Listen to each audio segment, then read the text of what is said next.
a couple years back, I was working in finance, and I wore a suit every day. The suit and tie, black polished shoes, that whole deal. And I was working an insane amount of hours, and I was chasing results.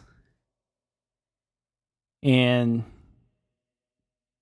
we had a newborn at the time, and our youngest son, his crib was in our room. And so a lot of times I'd like get dressed in the dark and try to be as quiet as possible. And I hadn't slept in since he was born. I still haven't slept since he was born, like a full night's sleep. And it's been he's 4 now, I think.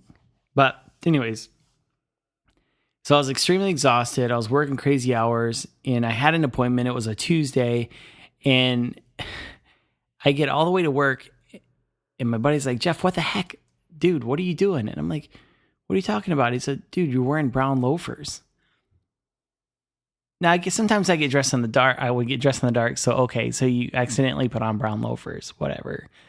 But the fact that I put on brown loafers, went into my car, drove into work, walked 4 blocks, went up to my office, sat down, and didn't even notice that I was wearing my brown shoes. I knew there was an issue. I knew there was a problem. And I said, something has to change. I'm too stressed. My mind's not here. Something's got to change. And so I sought professional help. I went and saw a shrink, and she said, Jeff, there's nothing wrong with you. You just work too much, and you need to go and take up a hobby. So I went out and I found this fly fishing group of these old timers. And because I like people that have a few years on me, just because they have nothing to prove, and they're just hey, we're cool, whatever. And they took me in that summer every Tuesday night, and they taught me how to fly fish. And it radically changed my life. It's one of those things that sometimes we didn't catch fish, but it wasn't about catching fish. It wasn't the results. It was the process. It was slowing down and enjoying this process. So I left the industry 2 years ago, and I've been set out, I guess you could say, as kind of like a fly fishing evangelist, because I want to introduce as many people as I possibly can to this process, to being outdoors, to being involved in something greater than yourself. That's not all about the results. Fast forward to 2 months ago, I reached out to a guy by the name of Dave McCoy. And I asked him, I said, hey, would you like to come on my remote, no pressure podcast? And at that time, I don't even think we'd launched yet. I think it was before our launch. So he agreed to come on here onto the podcast with us before we even had episode 1 created. And about halfway through the episode, I realized that he gets it, that he's putting into words everything we at Remote No Pressure and our group of people, he's putting it into words, what we all believe, that there is a purity and a sanctity to this fly fishing thing, and it's not all about catching fish or the results, but it's enjoying the process. There's no intro music to this episode. There's no fanfare. It's just simple, because really that's what it's all about, is the simplicity and the art of fly fishing. There's a bio about Dave on our blog and in the show notes. But as you listen, you'll understand exactly who we are at a Remote No Pressure. Welcome to the podcast. Let's light the fire. So today we have Dave McCoy from Emerald Water Anglers. Thanks for joining us today, Dave. I appreciate it. Yeah, absolutely, Jeff. Look forward to having a conversation with you. Yeah, that's great. Now, can you tell us a little bit about Emerald Water Anglers and how you got started with that? Yeah, I'll try to keep it fairly brief. When I moved to Seattle, well, actually before I moved to Seattle, I was living in Telluride and guiding for Telluride Angler. And about a year or two before I moved up here, I sort of talked my girlfriend, fiance at the time, into giving me the opportunity to see if I could make it guiding up here when we moved before I had to get a real job. And to her credit, and probably also to her dismay, she gave me a long enough leash that when I moved here, I was able to land a job that provided me 4 days a week to go explore all the new water in this area and sort of work on getting my new guide business off the ground, which I was told by nearly everybody in this area when I moved up here wouldn't work. So, wow. Yeah, that's the super shortened version of all the other things that went into it. But yeah, it's been 20 years of extraordinarily hard work around here, but very rewarding at the same time. Yeah, that's I talk to other guides too, and they're always like, they always call everything else a real job, but what they're doing is not a real job, but it's a lot of work. It's not. Yeah. Well, it's a real job now. It just, when I started, the internet was in its infancy. I think most of my friends didn't even have email addresses when I started this job. So, when I started the company, so it was a lot more difficult to get a name out there and start to, build a client base in a new city without the internet. And for people that are just getting into this, that's probably a completely foreign idea of the internet not existing. But it was a mere 20 years ago that we were in that position. So yeah, crazy. It wasn't that long ago. It wasn't that long ago at all. I remember getting the internet for the first time. I had a free Juno account there in college, and I thought this is the coolest thing I'd ever seen. It was like a new pickup line, right? You'd meet somebody and be like, "Hey, here's my email address. Check it out." So tell us about that first year. I mean, did you ever have doubts that what the heck am I doing? Can you just tell us a little bit about that? Yeah, absolutely. So the first year, I'll probably go back and forth between that first year and what I experience now. Cause when I moved here, I grew up in Eugene, so it's not like the Pacific Northwest was totally new to me, but Seattle was definitely an entirely different ball of wax and a far cry from, Southwest Colorado that I'd been living in for the previous few years. And so when I moved here, there's just so much water around here, from big rivers and medium rivers and small rivers and streams and creeks and lakes and ponds and big, huge lakes to small lakes and alpine lakes and reservoirs, and then Puget Sound. And it's overwhelming. And I still experience that today when people are coming to Seattle. They think they just want to sign up for a fly fishing trip. And it's like, okay, when you hear, okay, well, we've got this, and this.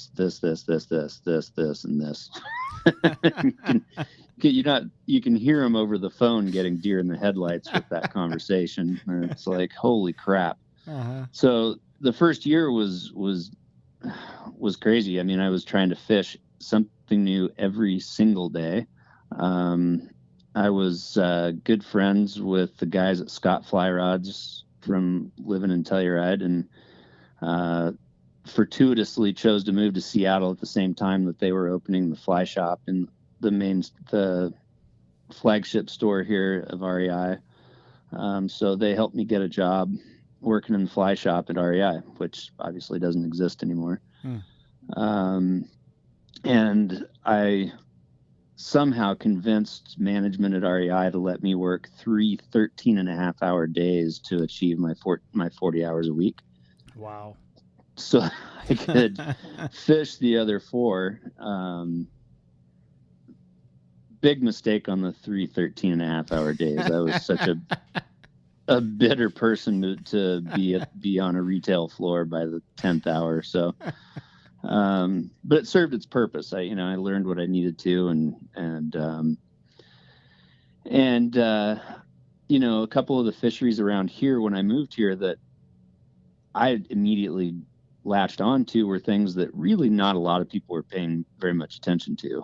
One was Puget Sound, fishing in the local saltwater for sea run cutthroat. A crazy unique experience for a native anadromous trout. So that was really cool. And because this is kind of steelhead and salmon country,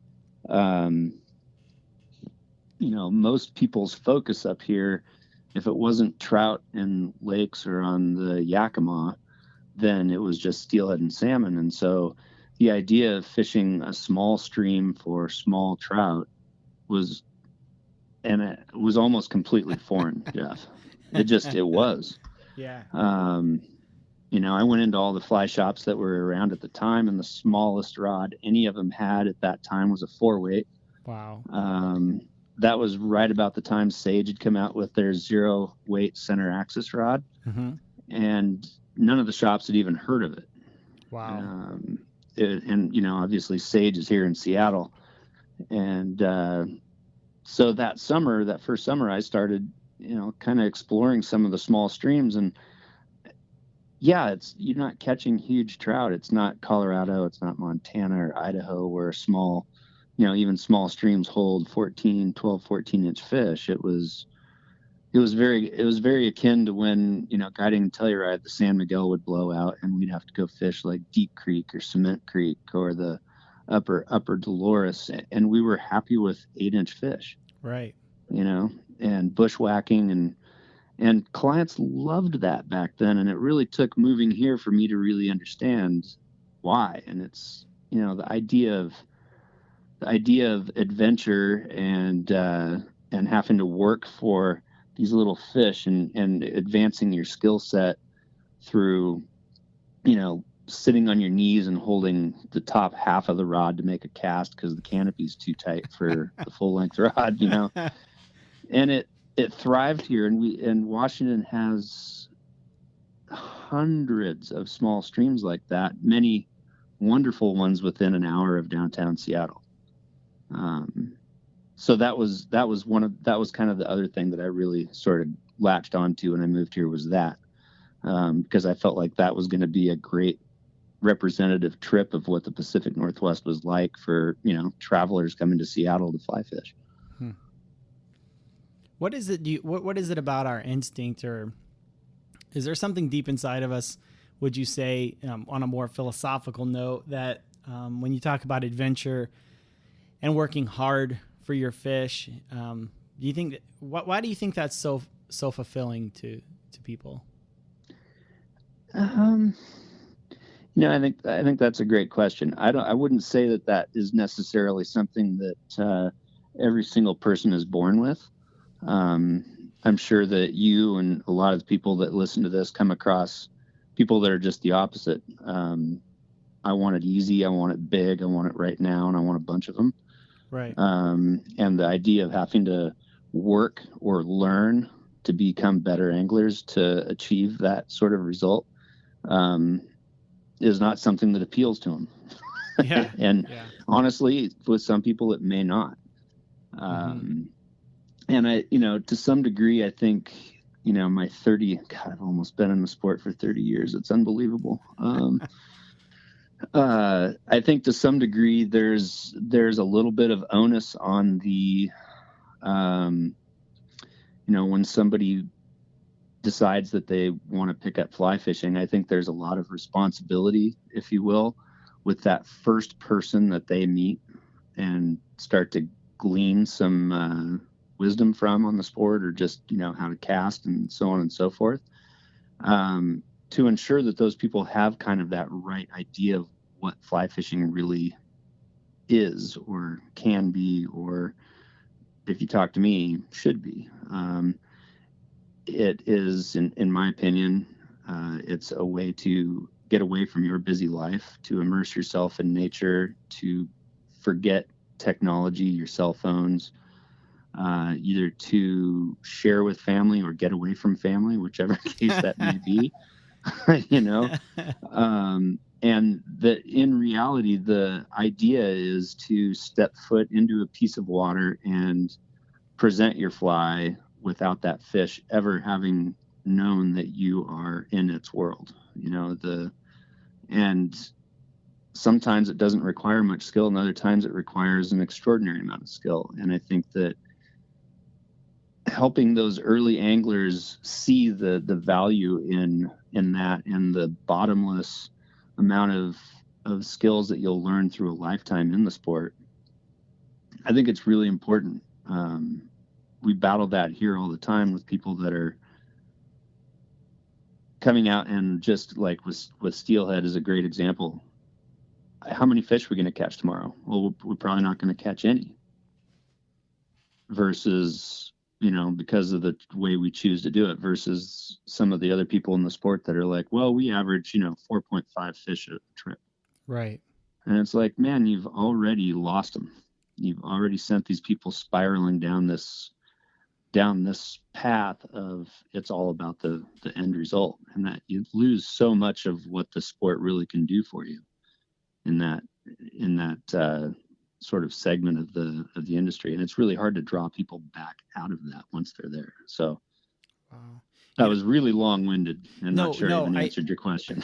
No, you did. You did. So Dave, if I could condense the vision and the values of this podcast in 2 minutes, that's exactly what you just did. I mean, my background, I came out of a finance background. I was super burned out, had a newborn at home, and I was going crazy. So I went and saw a shrink, and she's like, you need to like get out of the office and take up a hobby. And so I'm like, oh, I won this fly fishing rod in a sales contest. I'll try it out.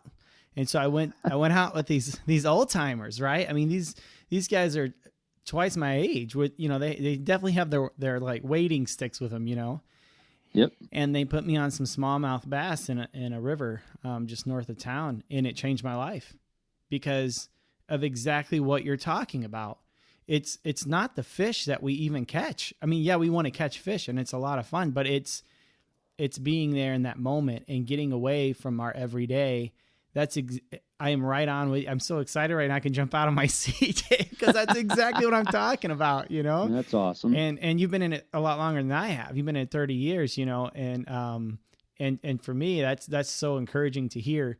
Some people here. I mean, we had a guy chumming recently during steelhead season, whatever. But to me, that's not fishing. That's not, like you said, it just kind of takes away from the beauty and the spiritual experience of fly fishing.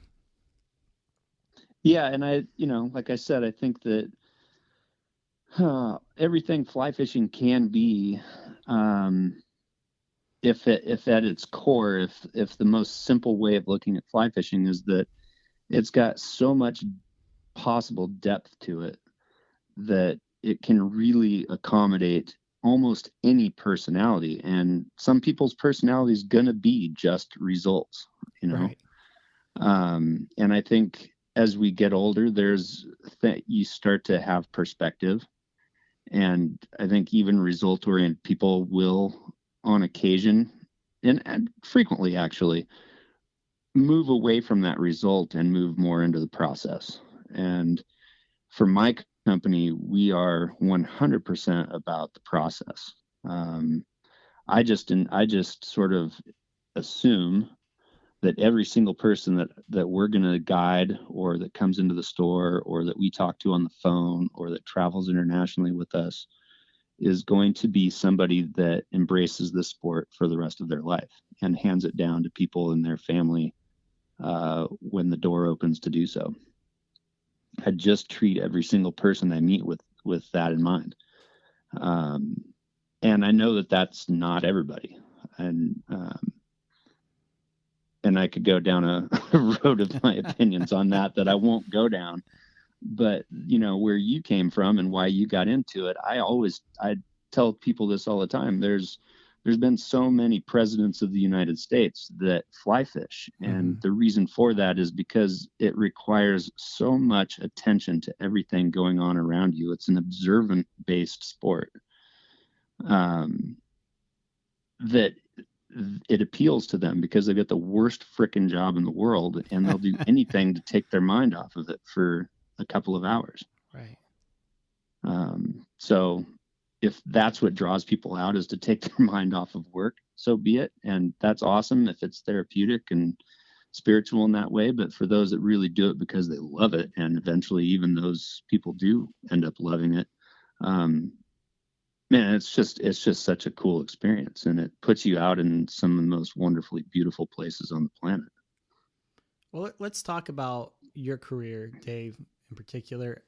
If we take, from Telluride to Seattle to where you are right now, it sounds to me and that you have evolved from results to being more process oriented, or have you always been process oriented, would you say? No, I would be absolutely standing here with the longest nose in the world if I told you I was always process oriented. Mm-hmm. I think I can give credit to a client of mine when I was guiding on the Gunnison on the Black Canyon that, we're sitting there, it's salmon fly hatch and it's gangbusters. You're having to talk with your teeth closed because huge salmon flies are crawling up your face and trying to climb in your mouth. And they're, it's exactly the experience that somebody pays the money to try to, hit on the head. And this guy just nailed it. I mean, it was the most perfect timing to be on that river for the salmon fly. And there's fish rising, and this guy's like, he's an okay angler, but he's like, I'm like, hit the wall, get it on the wall. See that splash? Come on, get it over there. No. Back up here, about 2 feet to the right. It's got to be on the wall. And he turns and he looks at me for a second, and I'm rowing my ass off to try to keep the boat in place. And he reels up and puts his fly on his rod, and he goes, "Hey, will you hand me a beer there really quick, Dave?" And I'm like, what are you doing? He goes, "Man, go pull over here for a sec." And I'm like, all right. So I row over, and I try to row as far upriver as I can so that we can hit that wall again. I'm all about results for this guy right now, right? And he opens his beer and he leans back on that front seat, kicks his feet up, and he's like, "Wow." He's like, have you ever looked at that little canyon that kind of creeps back into the wall of the back there? And have you ever hiked up there? Have you ever wondered what's up there? And I look up there and I'm like, "No, never wondered." He goes, "You got to settle down, Dave." He's like, "I want to be able to look up and enjoy this place that I'm fishing, maybe more than the fish I'm trying to catch." He's like, "Don't worry about me. I'm having a great time, and I'm going to take it at my pace." He's like, "You just row the boat and help me become a better angler and get us to camp on time for dinner." And he's like, let's just take a breath and enjoy this. It's gorgeous. This is stunning. And something clicked in my head there. And I spent the next 3 days guiding him, and we had conversations about, he was in his 50s, and he talked about his kids and how of the three, one of them had really latched on to fly fishing as well. And that those are some of the greatest moments, is when he's out there with his son and watching his son fly fish, and he's just kind of going through the motions because he's just enjoying that time and in that place with his son. And I want to say that really was kind of a beginning of the turning of the ship for me with regards to what was really important about the sport. He hardly caught any fish that trip. And at the end of the trip, he gave me a hug and was just like, "Look, that was fantastic once we got over that initial hiccup." He goes, "Always keep that in mind. Even when people are driven for the result," he's like, "pull the reins back, slow them down, and help them do what I did for you." And epiphany almost. Wow. And from there on, it totally changed. And the rest of my years guiding on the Gunnison, I really tried to keep that in mind. How old were you at that time, Dave? How old would you say you were? 20. I was like 24, I think, 23, something like that. Pretty young. Wow. That's an incredible story, Dave. Yeah, it was life-changing, Jeff. It literally, I'd say it put me on the trajectory of where I felt like, okay, I think I actually want to do this for a lot longer than I had anticipated. I don't even know what to say. That's an incredible story, man. That's awesome. And you're a father now, right? Yep. I think your father,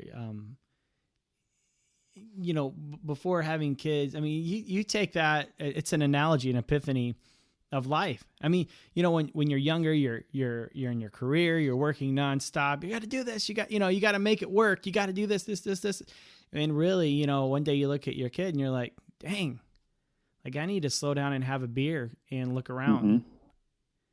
Wow. That's awesome, man. That's so great. So how did you get into photography? Have you always been into the photography thing, or is that something that came later in life? Or I took some classes in middle school. Mm-hmm. And then, I played a ton of sports in high school and college, and really just didn't have time to touch the camera again. And my wife, girlfriend at the time, that I met when I was 22, she was kind of into photography, and she had a nice camera, but she wasn't really using it anymore. And so I started to pick it up and play around with it again. And it never really occurred to me that was something that would become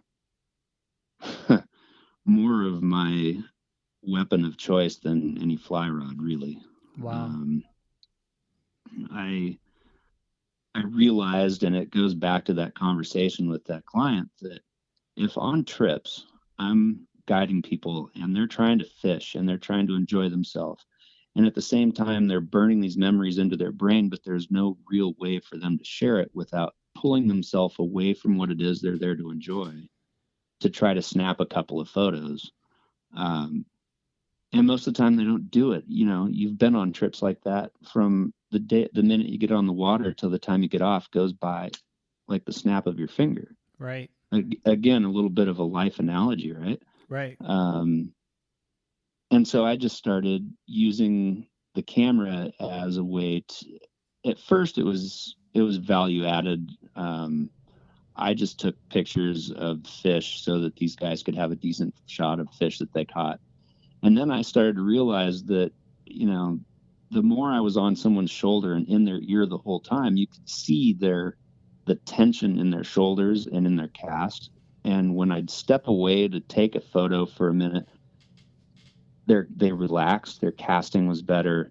They seemed to be on this self-guided journey where, honestly, I think a lot of people really dig that. It's guided and they know you're there, but at the same time, they're stepping up river. They're having to make all the decisions on where their fly goes and analyzing where their fish should be and where now it's them kind of taking the onus themselves. And when you watch people really embrace the idea of having those moments to themselves, all of a sudden you're like, I need to step away more.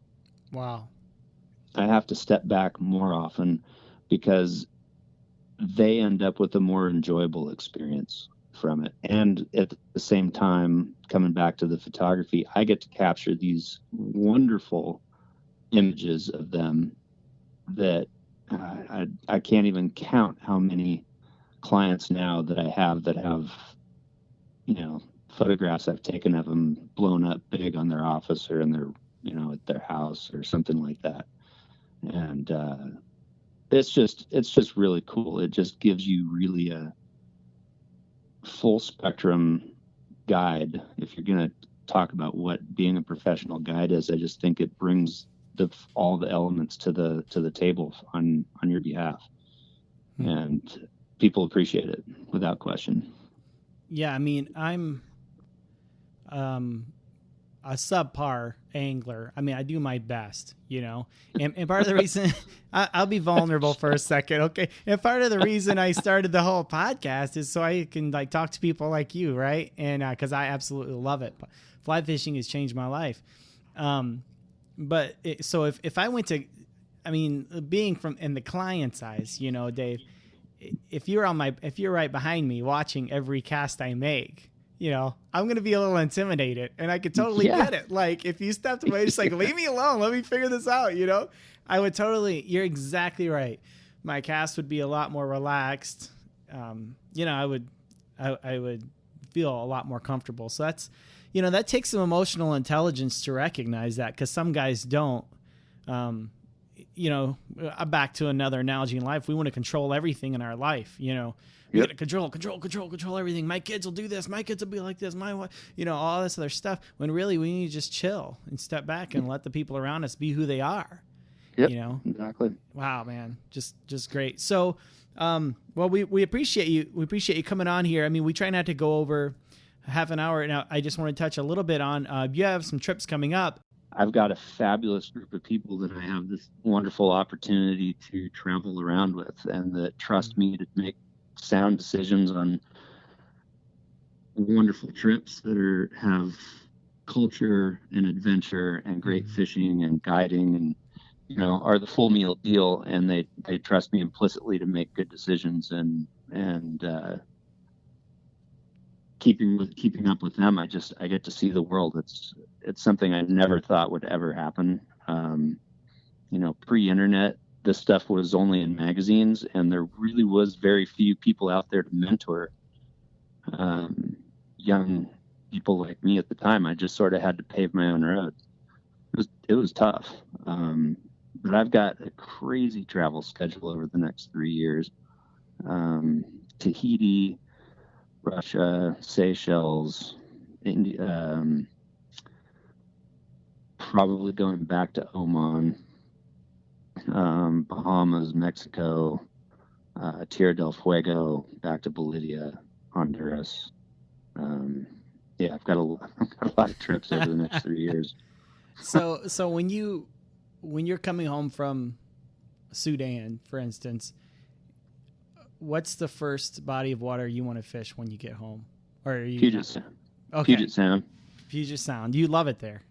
I freaking love it. I love the smell of salt water. I love that I live 15 blocks from it, and I love that any time of the year I can walk out onto the beach without waders and make a 30-foot cast and potentially catch a native sea run cutthroat. That's just about the coolest damn thing in the world.